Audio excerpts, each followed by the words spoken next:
c'est... Alors, les voyantes, est-ce que ça peut être des femmes comme les autres? On les imagine forcément en Madame Irma avec la grosse boule, etc., etc.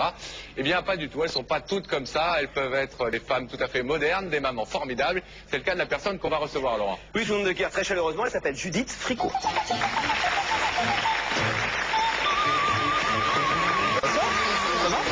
Bienvenue. Bonsoir. Bonsoir. Bonsoir, Judith. Alors, je disais, on peut être voyante et puis une vraie femme dans le monde, comme dans Ma sorcière bien-aimée. Il y a juste le moment où elle fait bouger son nez, mais autrement, elle a l'air comme tout le monde. Oui. Vous avez un compagnon, vous avez une petite fille de 5 ans. Ça veut dire qu'on peut mener vraiment une vie normale, une vie de maman française normale? Oui. Avec ce don-là? C'est difficile. Bon, c'est vrai que il y a des contraintes de tous les jours. Bon, c'est un milieu où il faut séparer l'enfant quand même un petit peu de ce qu'on fait parce que c'est un petit peu dangereux. On va en parler ça tout à l'heure. Voilà, oui. Mais moi j'essaye d'être une bonne Vous maman. avez un bijou qui est tombé là ou c'est un truc que vous nous avez amené spécialement pour nous? C'est un pendule. Oui, c'est mon pendule parce que j'avais besoin de mon environnement. Quand est-ce que vous êtes aperçu de votre don, Judith? C'est-à-dire en fait... Quel âge? Je vais avoir 8-9 ans, je faisais des choses qui n'étaient pas forcément... mais au départ, en fait, on se dit c'est normal, je veux dire... C'est quoi votre premier souvenir de voyance que vous avez eu à 8-9 ans? Un des premiers souvenirs? J'ai plein de souvenirs. Malheureusement, c'est souvent des souvenirs difficiles parce qu'on ressent par exemple la mort de nos proches.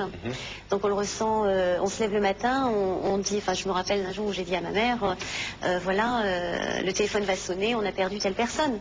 Et bon, sur le coup, effectivement, votre maman réagit pas. Bon, elle y pense pas, je veux dire, elle est dans son truc, donc elle pense pas que vous lui avez annoncé 5 minutes avant. Donc c'est tout des petites anecdotes comme ça qui se répètent. Vous rentrez dans un endroit, bon, je me rappelle avoir été dans une, je sais pas si vous connaissez Saint-Cyr. Dans les Yvelines. L'école Saint-Cyr, ouais, voilà. Je connais, oui. Donc on avait un de nos ancêtres qui avait laissé son parcours là-bas. Donc mon père voulait retrouver un petit peu sa trace. Et alors là-bas, vous avez plein de livres qui sont les uns à côté des autres. Et quand on a vu la multitude de livres, on s'est dit, c'est pas la peine, on ne trouvera pas. Hein. Et moi, c'est pareil, je devais avoir 8-9 ans. Et j'ai dit, papa, c'est celui-là. Voilà. Donc, direct, et vous avez montré le bon. Oui, mais c'est plein de choses répétitives. Et puis, quand on est jeune, on se dit pas, je suis voyante. Je veux dire, ce sont des choses... Au contraire, ça dérange. On est malheureuse. Moi, j'ai pas forcément des bons souvenirs à l'école parce que j'avais l'impression d'être un petit peu en dehors des autres.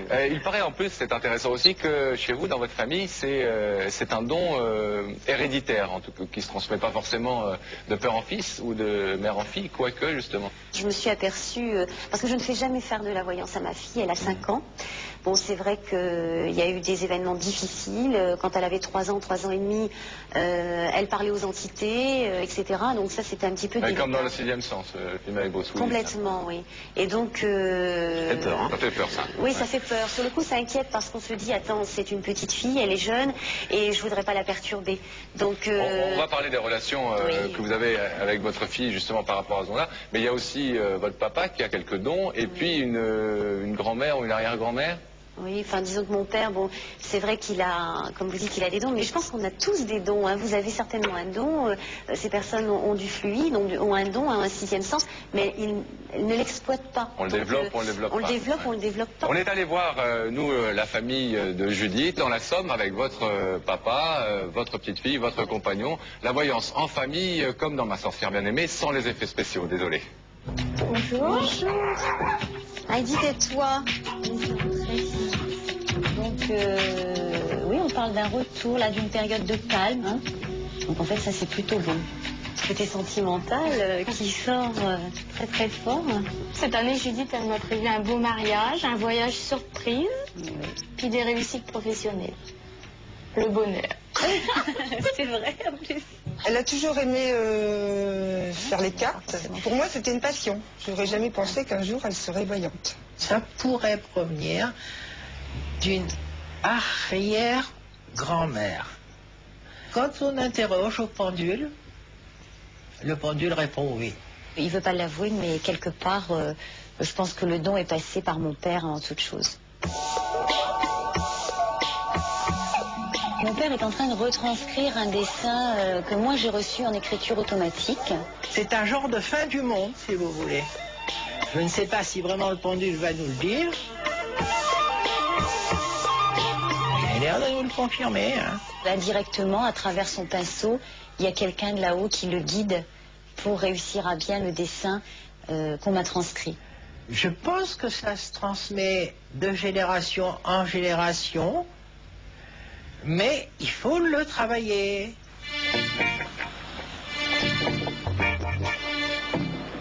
Les énergies sont pas bonnes ici, hein. Alors voilà, cet arbre-là est très, vous voyez, très énergétique parce que le pendule réagit très bien. Toutes les personnes qui ont du stress, on devrait respecter et aller de temps en temps vers la nature et se faire aider de ça. Alors je te demande en fait de prendre tout mon stress et de me donner en fait de ta puissance, de ta force que tu puises au sein de la terre. Hein. Bonjour Alice. Oui, ça va Judith, alors ma question, j'ai postulé en fait un poste au mois de décembre et j'aimerais savoir si je vais obtenir ce poste. C'est ma façon à moi d'offrir quelque chose déjà gracieusement aux gens, la possibilité de pouvoir consulter et puis c'est devenu un plaisir quoi. Je pense que maintenant depuis 3 ans j'aime ça et tous les lundis ça me fait aussi m'évader un petit peu de mon quotidien. C'est bon, on y va? Alors on a un autre auditeur en ligne. Allô, oui. Oui, Michel, bonsoir. Dans la maman? Non. Mamie n'a pas de compte. Le fait de vivre avec une voyante, ça a des avantages comme des inconvénients. Le côté avantage, c'est que justement, on sait des choses avant tout le monde. Elle m'a dit, tu auras ton examen. Et effectivement, j'ai eu mon examen. Le gros inconvénient pour lui, en fait, c'est qu'il a encore moins le droit à l'erreur que les autres. Parce que s'il a une aventure ou s'il regarde une autre fille, moi je le sais avant que lui, il le sache lui-même. Moralité de la chose, je regarde pas les autres filles, quoi. Menteur.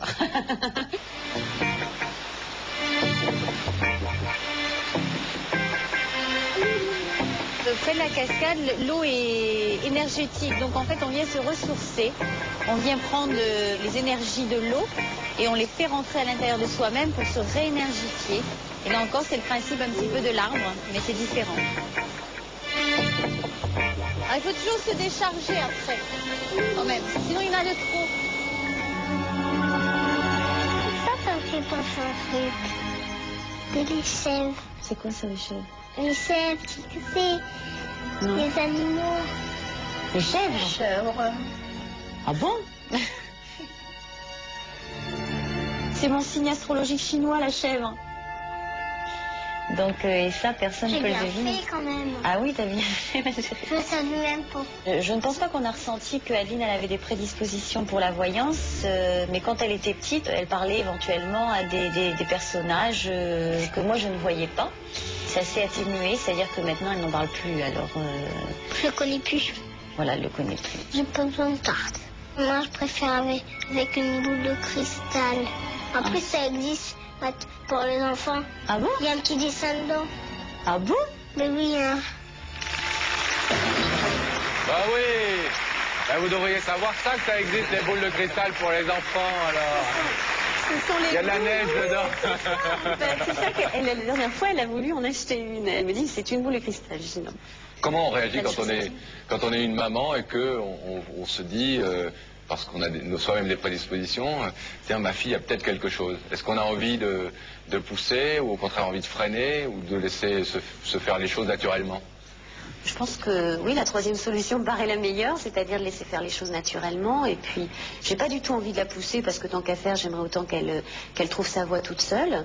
Et puis, je suis contente de ses notes à l'école, donc je me dis qu'elle n'est pas perturbée par la voyance, je ne pense pas. Quand elle touche les choses et qu'elle vous dit des trucs, vous n'avez pas l'impression, comme tous les enfants, elle essaye par mimétisme de vous imiter, vous, sa mère? Oui, certainement. Elle Ouais. m'imite sûrement. Mais il y a des choses quand même assez extraordinaires. Exemple? Quelquefois, elle va vous dévoiler ou elle va vous dire quelque chose qui va se passer, mais pour elle, c'est pas de la voyance, pour elle, c'est naturel. Donc, je me rappelle des anecdotes. Je sais que ma fille est protégée. Ça va faire rire tout le monde, tant mieux. Je sais qu'elle est protégée par une force, mais que j'ai déjà eu l'occasion de voir. C'est-à-dire qu'elle a failli se prendre en fait un vase qui est tombé d'un haut de frigidaire sur la tête et que j'ai vu le vase se dévier. Alors vous allez me dire, ça relève du miracle, vous n'allez pas me croire. Je sais que vous ne me croyez déjà pas. Mais je veux dire, moi je l'ai vécu ça. Vous avez autour de vous des gens qui n'y croient absolument pas et que vous essayez de convaincre malgré tout en leur disant des choses, des amis par exemple, des proches, des gens de la famille? Ma mère. Votre mère. Ah oui. Ma mère, oui. Mais ça doit être agaçant quand on est sincère, comme on suppose que vous l'êtes, d'avoir sa propre mère qui dit tout ce que tu fais, tout ce que tu racontes, c'est des foutaises. Oui, enfin c'est agaçant au départ. Agaçant, Et puis, voire peinant. Oui, mais enfin, vous savez, je fais pas de la voyance à ma mère tous les jours, donc moi, je vois le résultat aussi que j'ai autour de moi. Et puis, ce qui me fait plaisir, c'est pas de voir ma mère qui n'y croit pas, c'est de voir les gens qui sont heureux et à qui j'ai amené quelque chose. Pourquoi n'y croit pas votre mère? Elle avait peut-être pas envie de me voir dans ce métier. Pour elle, en fait, déjà à la base, il voulait que je sois en tant qu'avocat. Alors, vous voyez, j'en suis loin. Et donc. On verra tout à l'heure que les avocats utilisent parfois les voyants avec un sujet que nous présentera Philippe Kelly tout à l'heure. Vous verrez. Pour elle, c'est mon travail, c'est tout. Ça reste un travail et ça s'arrête là. Alors que pour moi, c'est une passion. Autant mon père prend ça comme ma passion. Mais c'est ça le problème. Mais, c'est qu'il y a une complicité manifeste entre votre père et vous. Et votre mère réagit en se mettant évidemment contre. Peut-être. Je fais pas de la voyance. Docteur je fais de la psychologie. Il vous arrive, Judith, de préférer parfois ne pas avoir ce don. Vous dites, tiens, si je l'avais pas, ma vie serait plus belle. Je suis contente d'avoir ce don parce que je crois que je l'utilise à bon escient. J'essaie d'aider les autres un maximum. Bon, je participe beaucoup à plein de manifestations en dehors de mon travail. Et je pense que c'est un don du ciel. Et je pense que si chacun arrivait à utiliser ce don, parce que tout le monde l'a quelque part, on avancerait beaucoup plus dans la vie, aussi bien politiquement parlant, mais aussi au niveau médical et autres. C'est dommage qu'on n'ouvre pas cette porte plus souvent. Merci Judith en tout cas.